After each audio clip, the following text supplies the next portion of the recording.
What's going on, everyone? So, Chad is back for Scream 7. Did a whole video on that news from Variety.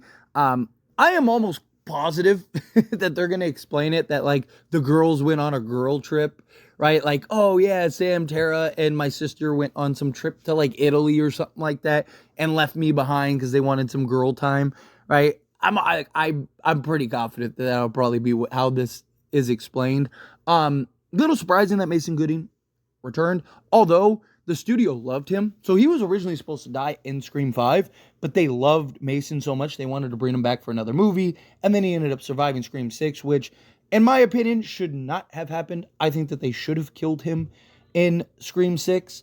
I just think that, you had this, like, awesome scene that just got completely kind of taken away by the fact that he ended up surviving. They're trying to make him like the new Dewey-esque character, right? Which I know a lot of people point to and go, well, look at Dewey. Look at what happened to Dewey. Like, Dewey survived those attacks. Well, Dewey wasn't, like, brutally stabbed by multiple Ghostface all over his body for, like, 5 minutes straight, right? Like, it was just like in Scream 96, he just got stabbed in the back once and the knife was left in his back. And then in Scream 2, they tried to justify it, which was a little silly, but tried to justify it to, like, he got stabbed in old scar tissue and that's why he survived. But again, he wasn't, like, brutally, repeatedly stabbed, right? Like, big difference from what we saw in Scream 5 and Scream 6. But I digress, right? Is it possible that Chad, this is the third installment, right? End of the core 4 is already here, unless, Melissa and Tara and all them decide to come back at some point. But chances are it's probably not going to happen. So realistically speaking, it's probably the end of the core 4. Now you could use Chad as like the bridge gap, right? You kind of use him as the explainer and kind of like bridge from the core 4 back to Sydney and Gale and all them. That's a possibility.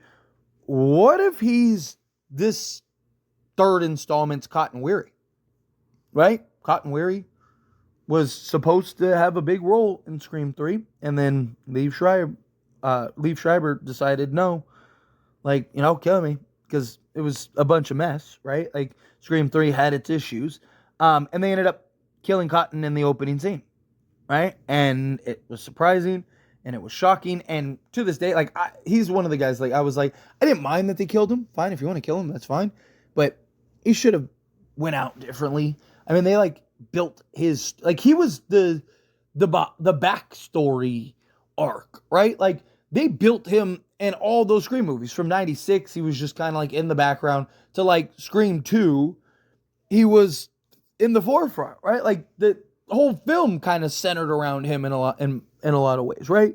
And then in Scream 3, to have him like die in the opening scene, it was like, ah, man, like, that sucks. And he still didn't snitch. My man's went down with the ship. I love it. Right? Like, he handled business, took it on the chin, and said, I ain't giving up nobody, right? He was a real one, right? But is Chad potentially going to be the opening scene kill? It wouldn't shock me, wouldn't surprise me. In all honesty, he should have died in the last 2 films. So, is third time the charm here? Is that what this is? Is this third time the charm? Also, would be a little surprising, right? Makes sense given that the core 4 are no longer the core 4. The core 4 is broken up and dismantled. So, have something where, Chad is kind of like, because they're not going to be able to get the others back, right? So, and are you going to do something where they all died? Probably not. So, you have Mason Gooding here. Do you really kind of put an end to the core 4? Right? Is this like your moment to finally put the core 4 to bed, put it to rest, and take out Chad? Right? Chad, like, that's how this movie starts. I mean, it could make sense. Right? Like, they go after Chad, or maybe they're looking for Sam and Tara. Right? Maybe they're all living together. But like I said, Chad stayed behind because the other 3 went on a girls' trip. Right? They went on a girls' trip. He's chilling. He's back behind, living his best life, waiting for the girls to come back, waiting for his sister and, Sam and Tara to come back. Maybe him and Tara are living together, right? And it's one of those things where the two of them, they're together, and he went to go after, or Ghostface is after Tara and Sam to try to find Sydney or something, right? Or maybe finish the job of the previous Ghostface or whatever, and they end up running into the house, and Chad's the only one there, so they take out Chad. I mean, that could be a possibility, right? That could be something, right? Maybe that's how they bridge it, right? Maybe Sam, Tara, and Mindy are like, like let Gail know, right? Maybe like Chad dies, and then you get the phone call, like you know, go over to Gail, and she's on the phone with, Sam or somebody like that, or Mindy or Tara or one of them, and is like, they killed Chad, right? Chad's dead, like we're not coming, we're gonna stay out here so Ghostface can't get us, yeah, or whatever, something like that. And then they all just kind of go into hiding. And that's how you can kind of use that, like I mentioned, as like the stopgap to explain why the other three aren't in the film. How Gail and Sydney and everyone prepares and knows Ghostface is coming, right? Maybe even Sydney gets attacked around the same time and is able to get her and her family out, right? Like there's a lot of ways that they could approach this. I think Chad, though, dying makes the most sense. Are they like, because how else do you make, I mean, you can make him kind of the main character or one of the main characters. Maybe he goes and helps. Like I said, maybe everyone's out of town, right? Ghostface goes and attacks Sydney, and Gail's like, all right, like, I need to go help Sydney. Who else can I call to, like, come help us out? And then she tries to get a hold of Sam or something. She's not answering, so she calls Chad eventually. And Chad's like, oh, they're all out of town. What's going on? But she's like, like, hey, Sydney's been attacked. We need to go help her. She would have helped us. She did help us, right? And Chad's like, say no more, say less. Like, I'm on my way. Let's go make it happen, right? And maybe that's what happens, and he ends up getting himself killed. Again, I'm curious to see, how do they approach this?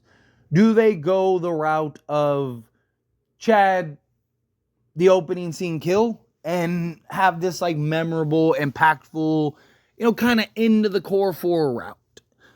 Or is it something where, do they keep him going in the film and kind of have him be the new Dewey, right? And, and yes, all the other core 4 characters, they all dissolved. They all went their own way. But, Chad being, kind of this fan favorite. Look, I'm all for Chad, whatever they decide to do. If they want to keep him all the way through Scream 10, right? Because clearly he likes doing them. Clearly Spyglass and, Paramount and all them, they love him. Right? So, okay, fine. Like, all parties are on board. All parties are game. All parties want to keep the train going. Beautiful. Great. Love it. You got to develop Chad as a character more. Like, we've had 2 movies with Chad, and we have no idea who he is as a character.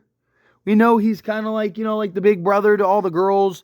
He was a jock. How do we know he's a jock? Oh, because he's wearing a Letterman jacket, but he's not supposed to be like your normal jock. He's supposed to be like the sensitive kind, the helpless romantic kind, I guess. Like, sure.